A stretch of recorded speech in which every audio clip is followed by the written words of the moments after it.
dia, graça e paz. Como que você está, meu irmão, minha irmã? Mais uma semana se inicia, mais uma segunda-feira belíssima. E como é que está a sua expectativa? Eu quero profetizar sobre a sua vida uma semana de paz, uma semana abençoada, uma semana onde se cumpram as expectativas que você tem aí a tecido no seu coraçãozinho. Quero declarar um dia de bênção sobre você e a gente pode começar esse dia de bênção refletindo na palavra de Deus. Tem uma palavra do Senhor para a sua vida, para o seu coração nesse dia. Que você medite nela e que você possa ser abençoado, abençoada, edificado e edificada nela. Amém? Está lá em Salmo, capítulo 110, versículos 1 e 2. Vou repetir, Salmo 110, versículos 1 e 2.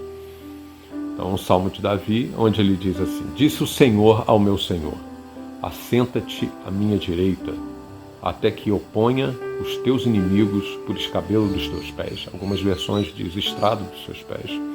O Senhor enviará de Sião o cetro do teu poder, domina no meio dos teus inimigos. Pois é, eu vou repetir essa parte B do versículo 2. Domina no meio dos teus inimigos. Isso é extremamente desafiador, não é verdade? Então, algumas conexões na nossa vida, algumas pessoas, alguns indivíduos, eles e até mesmo circunstâncias nos desafiam e nos promovem ao crescimento. Ninguém cresce sem ser desafiado. Tem pessoas que, quando elas são desafiadas, elas reagem de formas diferentes, mas a grande maioria, a grande massa das pessoas, elas, depois de um tempo algumas podem de choro, de frustração, elas simplesmente cruzam os braços, paralisam a sua vida e resolvem não ir adiante mais. Outras, elas se rebelam, né, depois de um tempo de furor, depois de um tempo de ira, elas se rebelam e elas se resistem de alguma forma, porque há uma necessidade que ela mude a sua postura diante da vida, né? Que ela tome uma outra atitude diante da vida. E aqui a gente vê algo que o Senhor coloca, que quando a gente se apossa de fato da palavra do Senhor, a gente vê que ninguém pode atravessar, nem ninguém, nem nada pode atravessar o nosso caminho. Então o Senhor dos Exércitos, que é exército de anjos, né? Isso é muito bom frisar, que é um exército de anjos, né? Fez os planos. Quem pode frustrar esses planos? Quem é que pode frustrar os planos do Senhor? É dele a mão, né, que se estendeu e ninguém vai poder afastá-la. Se nós estamos no Senhor, o Senhor é conosco e nada pode ser contra a nossa vida. Quando o Senhor faz planos, Ele não está simplesmente comunicando, Ele está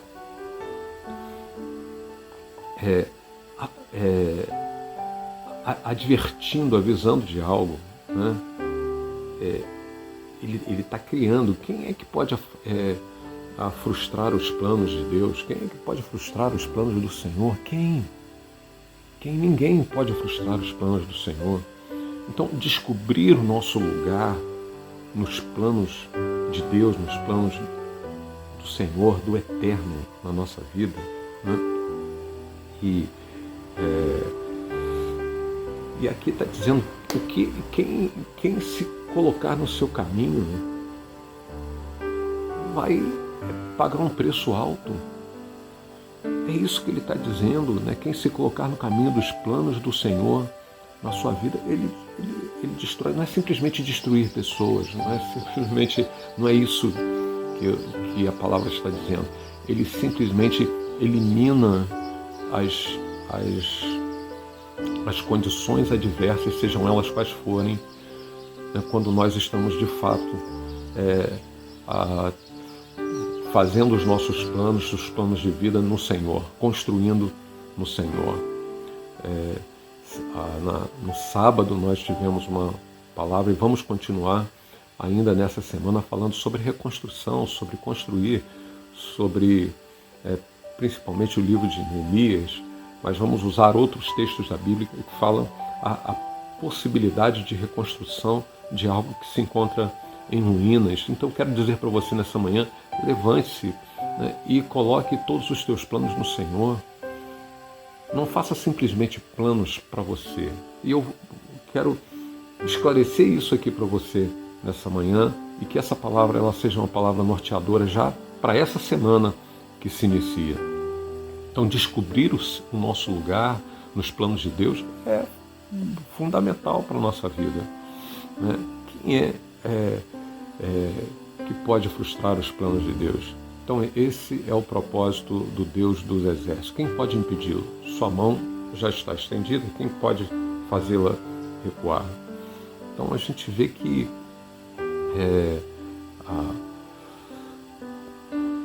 as palavras que o salmista usa, né, determinam alguma coisa, que Deus decidiu, que Deus planejou, né, e que o oposto disso, a antítese disso, dessa declaração, a gente pode expressar isso com palavras como deter, frustrar, impedir. Quem pode frustrar os planos do Senhor? Quem pode impedir os planos do Senhor? Né? E ao mesmo tempo, o profeta vai deixar claro que quando Deus estende a sua mão para alguém, ele não volta atrás, ele não recua, ele não se afasta. E são inúmeros textos proféticos que falam a respeito de que quando o povo se volta para ele, então o profeta é usado como boca de Deus para dizer que nada nem ninguém vai poder impedir nem frustrar os planos de Deus, porque os planos de Deus já estão traçados. A questão é que saímos do propósito, saímos dos planos de Deus. E aí, então, sofremos uma série de consequências. Então, volte-se para Deus. Volte-se com todo o seu coração. Então, antes de você... Às vezes a gente fica pensando na igreja, né? As pessoas precisam, muitas pessoas, a gente pensa assim, precisa de libertação, né? E antes de libertar as pessoas, liberte a si mesmo. E dizemos que Moisés, por exemplo, né, o caso de Moisés libertou o povo, mas na verdade ele estava libertando era a si mesmo, né? E o povo o acompanhou. Na realidade, Moisés precisava de uma libertação, de aquele encorajamento, daquela revelação que houve ali no deserto. Então, enquanto você está se libertando, o povo também vai se libertando. Enquanto você se liberta, o povo vai se libertando.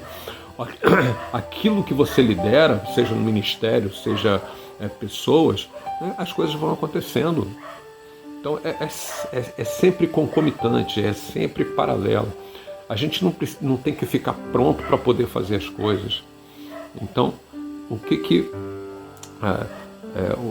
o salmista vai dizer, né? Domina no meio dos teus inimigos. Então, quando você chega em algum lugar, não simplesmente significa que você deveria ter chegado a esse lugar, seja esse lugar qual for. Não estou falando de você sair de um lugar e ir para o outro. Estou falando de uma posição na sua vida.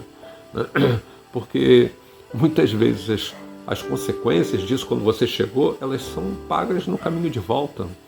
Quando você vai, quando você volta, Deus não pode usar você se você não ama pessoas, né? Pois o seu maior recurso é o recurso humano. Toda pessoa ela vai ter um valor.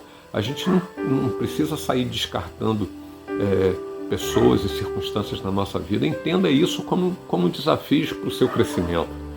Hoje mesmo, nesse momento, você está passando por um desafio. E esse desafio é um desafio que Deus faz à sua vida, promovendo o seu crescimento.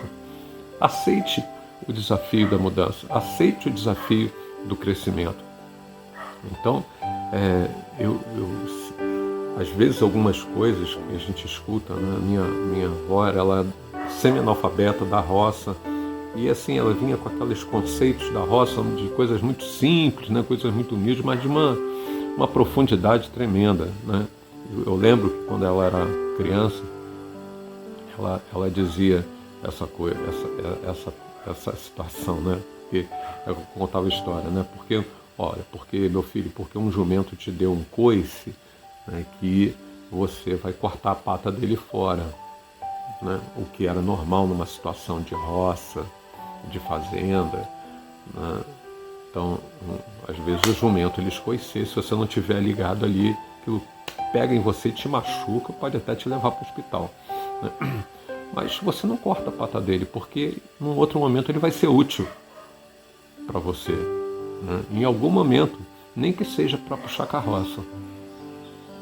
Então, seja qual for o tipo de pessoa, se ela seja boa, ela seja uma pessoa quieta, silenciosa, fechada, espontânea, Então, aprenda a tirar o máximo das pessoas, daquilo que ela pode te oferecer. Tem pessoas que te desafiam. Tem pessoas que elas desafiam a sua vida. Tem pessoas que desafiam o que você é. Tem circunstâncias que elas são desafiadoras para você. Elas servem de estrado, de plataforma para os nossos pés, né? Então, algumas dessas conexões, elas nos desafiam e promovem o nosso crescimento. Ninguém atravessa o seu caminho, ninguém pode atravessar o seu caminho, nem mesmo o inimigo, porque o Senhor disse, através do salmista, né? Domina no meio dos teus inimigos. Não é quando teus inimigos vão embora, quando você está ausente de lutas, quando você não tem absolutamente nada para se preocupar. Esqueça isso. Nós sempre teremos problemas. A questão é aonde está o teu foco. O teu foco está em Deus, nos planos de Deus que não podem ser frustrados. A sua vida é consagrada a Ele e automaticamente Ele abençoa a sua vida e tem os seus braços sobre a sua vida. E você faz desse processo, que não se resolve simplesmente no estalar de dedos, mas uma plataforma de crescimento, né? E você entender que isso é para o teu bem, porque todas as coisas elas cooperam para o bem daqueles que temem ao Senhor. Isso é ou não é desafiador? Domina, pois, no meio dos teus inimigos. Domina no meio dos teus inimigos. Que coisa desafiadora, mas que coisa tão abençoadora. Quem consegue isso é mais do que vencedor. Que a sua segunda-feira seja uma segunda-feira de bênção. Que a tua semana seja uma semana muito, mas muito abençoada. Tenha expectativas em Deus e saiba que Ele peleja as tuas guerras. Amém? Receba essa palavra. Beijo no seu coraçãozinho. Fiquem com Jesus.